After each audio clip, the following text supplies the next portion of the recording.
In today's video, I'm going to show you how to integrate QuickBooks Online with Wix in a simple and beginner-friendly way.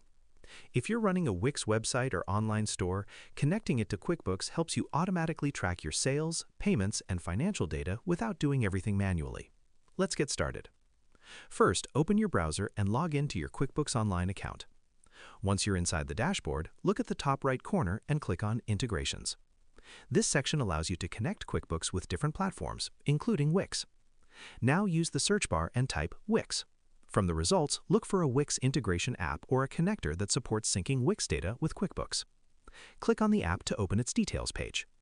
Here you can review what the integration offers, such as syncing orders, tracking payments, and organizing your sales data automatically inside QuickBooks.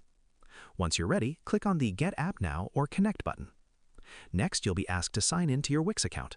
Enter your login details and allow the necessary permissions so both platforms can connect and share data. After that, you'll go through a quick setup process. This may include selecting how your sales should be recorded, mapping accounts, and choosing your sync preferences. Take a moment to set these options correctly to ensure your data stays accurate. Once everything is set, confirm the connection. That's it. Your Wix account is now integrated with QuickBooks Online, and your data will start syncing automatically, saving you time and reducing errors. And that's how you integrate QuickBooks Online with Wix. Share this video and subscribe for more helpful tutorials.